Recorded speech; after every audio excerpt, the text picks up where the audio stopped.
45,000 voices echoed across Soldier Field when suddenly, the music stopped. Michael Jackson froze mid-step, sweat glistening under the brilliant stage lights, his sequined glove catching the reflection as he held it suspended in the air.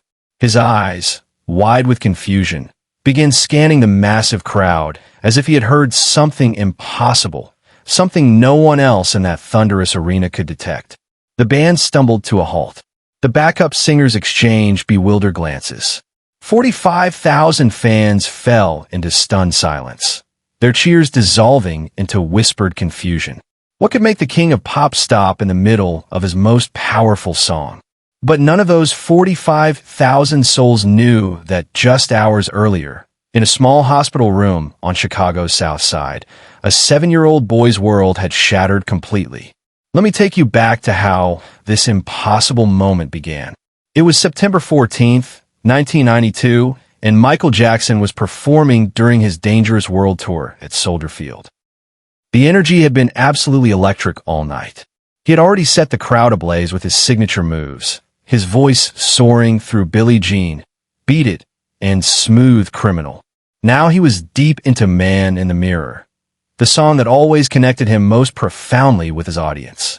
But what nobody in that massive stadium knew was the heartbreaking story unfolding in section 127, row 15, seat 8.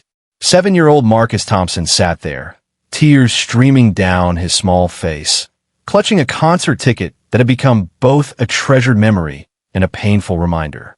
This wasn't just any ticket. It was his father's final gift to him. David Thompson had been a lifelong Michael Jackson fan. A hardworking construction worker from Chicago's South Side, David had grown up with the Jackson 5's music filling his childhood home. When Michael went solo, David followed every album, every tour, every moonwalk with the devotion of a true believer. 6 months earlier, when the Dangerous Tour was announced, David had done something he'd never done before. He'd spent an entire week's salary on 2 tickets. The best seats he could afford for him and his son. "This is going to be our special night, Marcus," David had told his 7-year-old, his eyes shining with excitement. "Just you and me and the king of pop." But then came the diagnosis that changed everything. Pancreatic cancer. Stage 4. Weeks to live. 3 days before the concert, as David lay dying in his hospital bed, he made one final request to his wife Sarah. His voice was barely a whisper, but his words carried the weight of a father's love. "Promise me you'll take Marcus to see Michael Jackson," he pleaded, his weak hand squeezing hers. "I bought those tickets for us. Don't let my death take away his dream." Sarah had promised, even though taking her grieving 7-year-old to a concert seemed impossible. David Thompson passed away that very morning at 6:47 a.m., just hours before Michael Jackson would take the stage.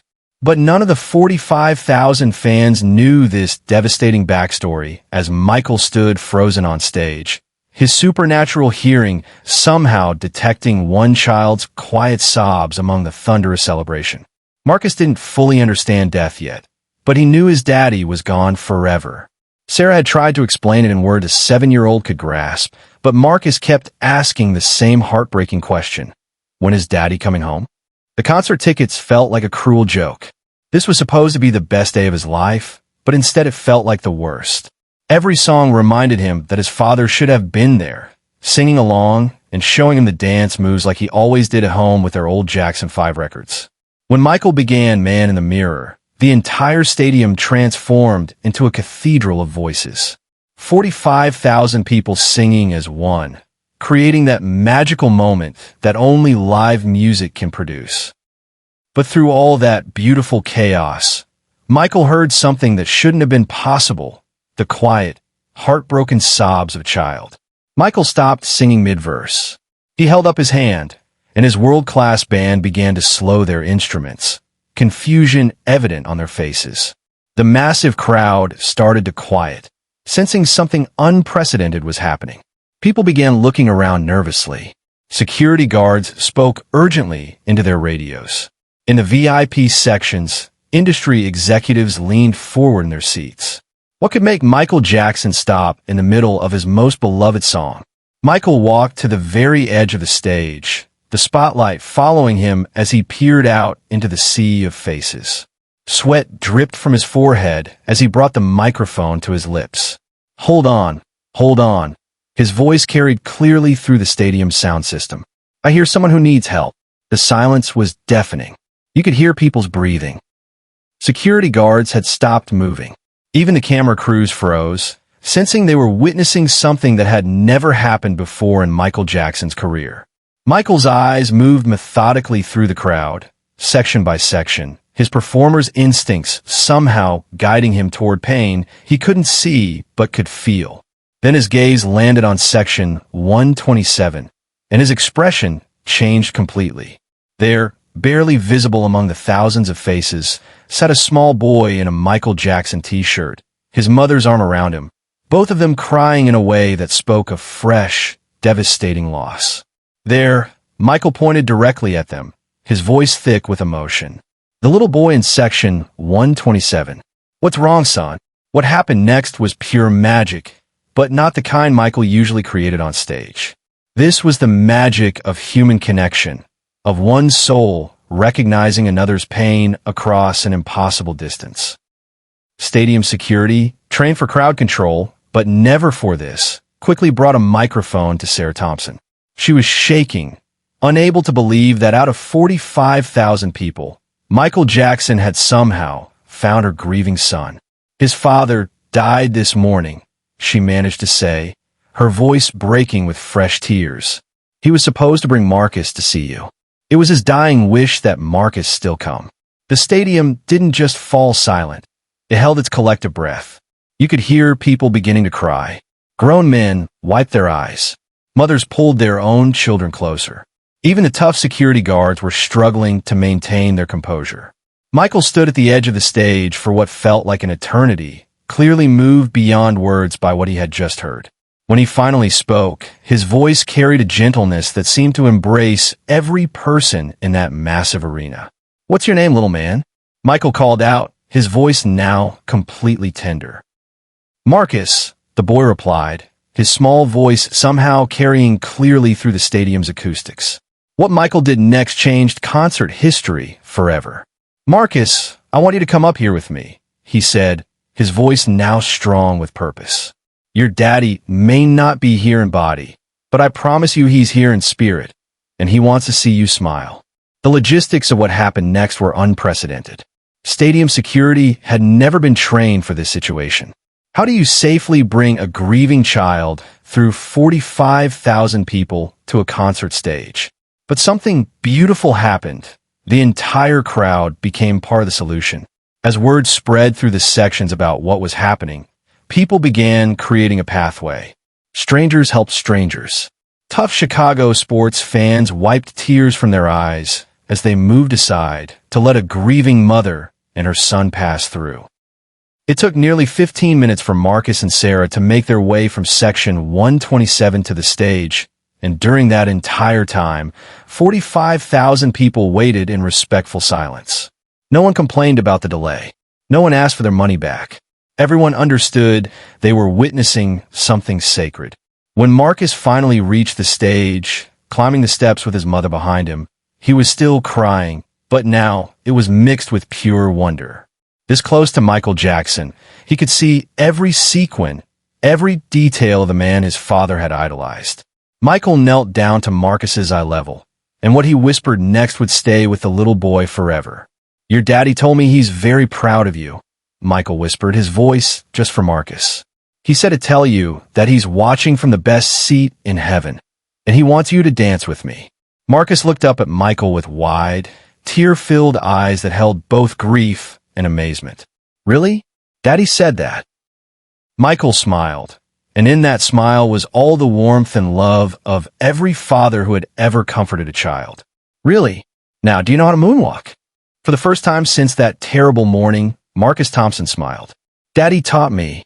Michael stood and turned to address the stadium, his voice now carrying the authority of someone who understood his true purpose.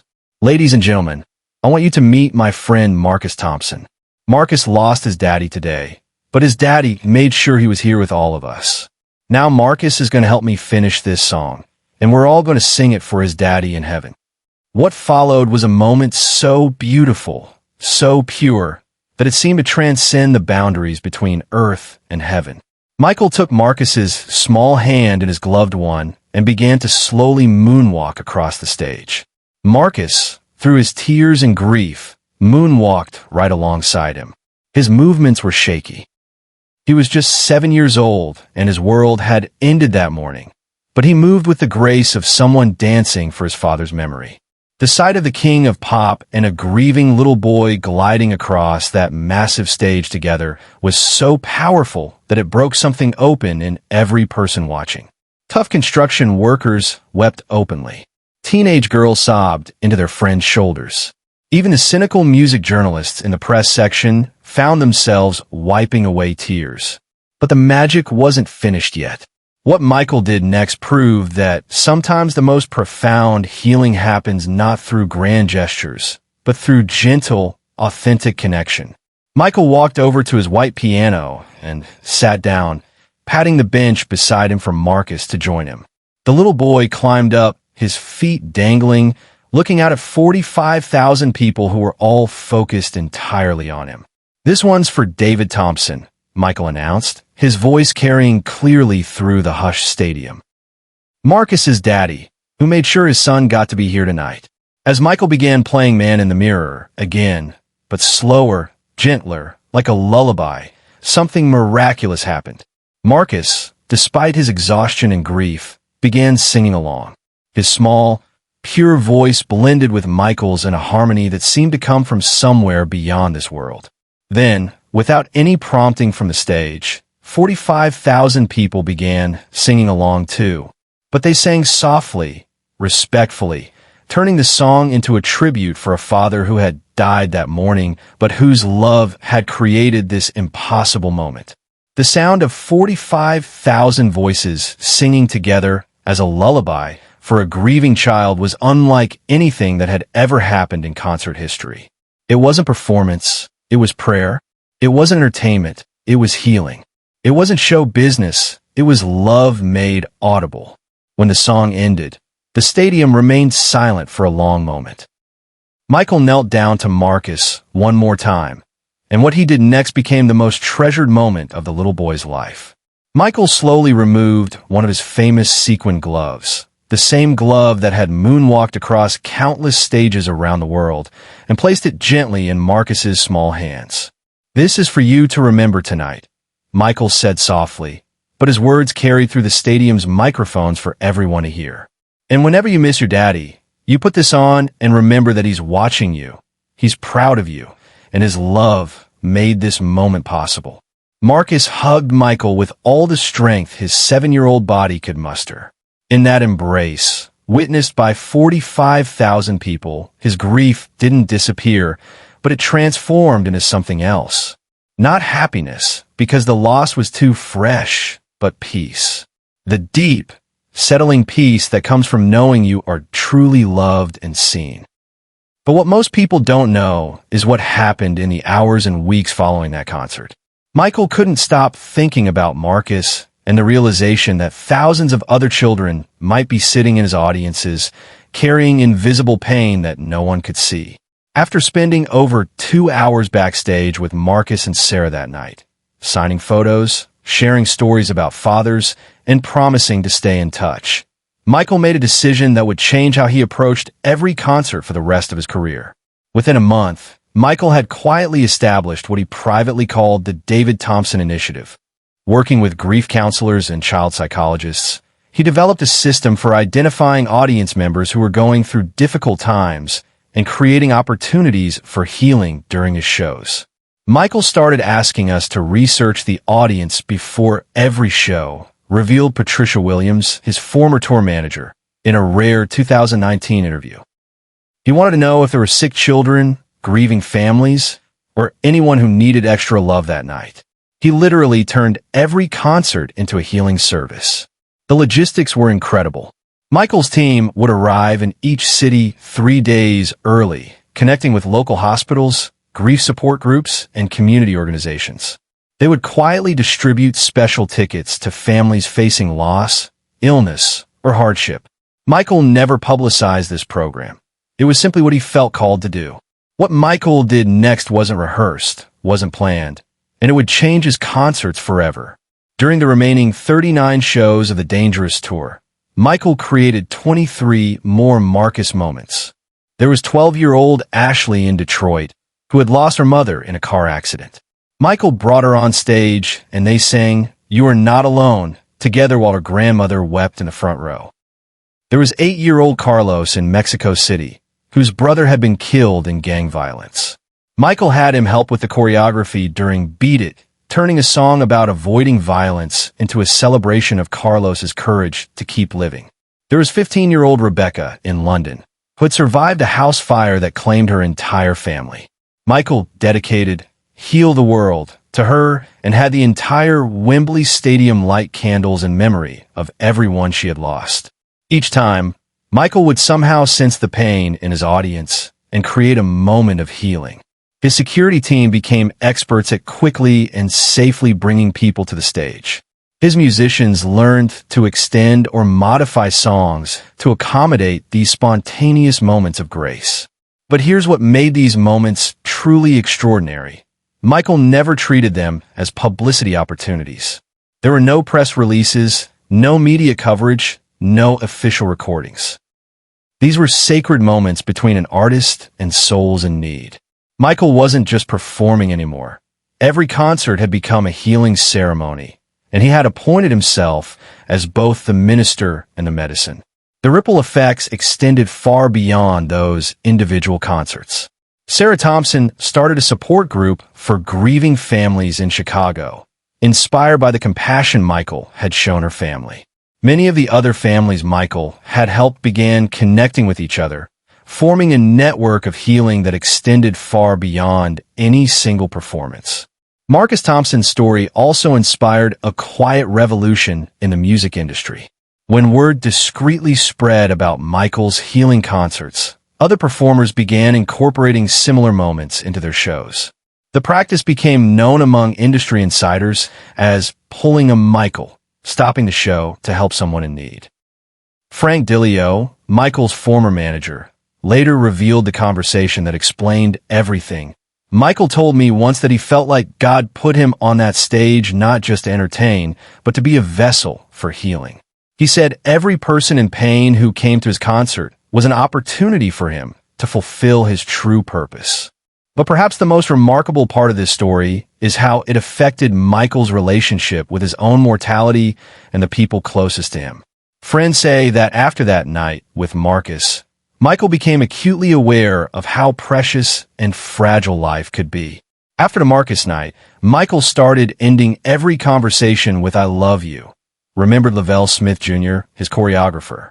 He would tell us that if David Thompson could die at 34, leaving behind a 7-year-old, then none of us were guaranteed tomorrow.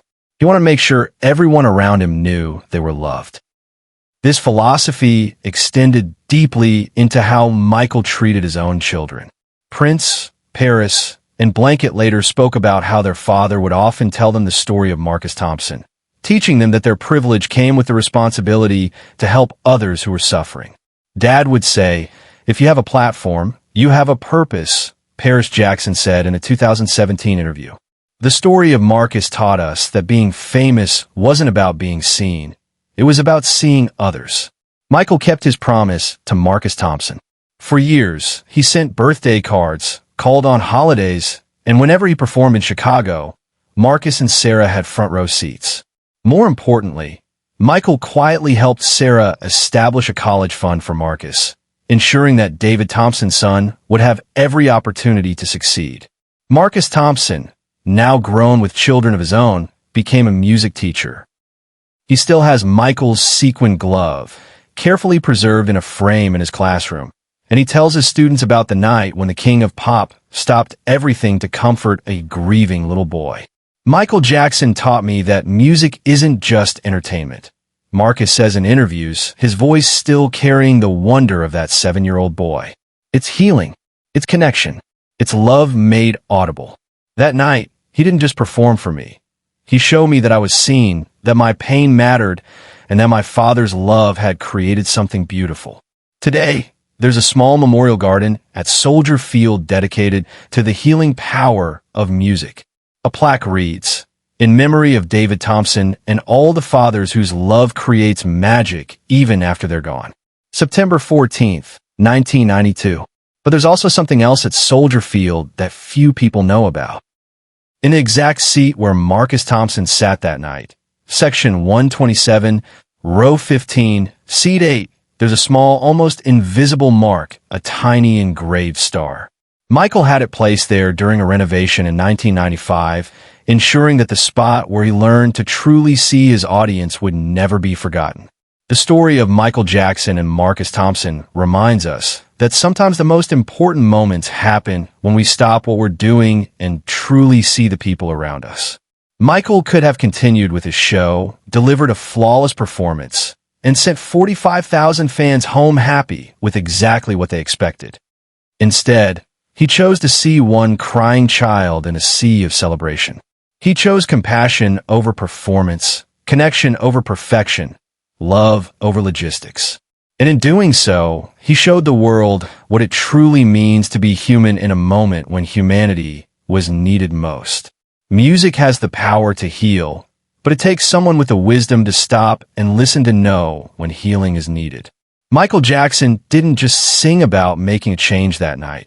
He lived it, showing us all how to make that change by starting with the person right in front of us, even when they're hidden in a crowd of 45,000. The concert where Michael Jackson comforted Marcus Thompson became legendary not because of the songs he performed, but because of the heart he revealed.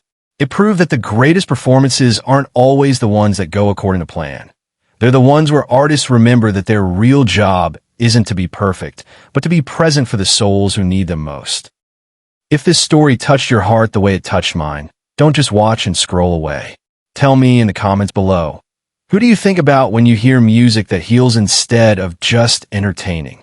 Share this video with someone who needs to be reminded that they are seen, valued, and loved, even in their darkest moments. Subscribe for more true stories where music becomes medicine, where fame becomes service, and where superstars remember that their greatest power isn't in their voice. It's in their ability to truly see and heal the hearts in front of them. Hit that notification bell, because these stories of real humanity behind the spotlight are exactly what our world needs right now.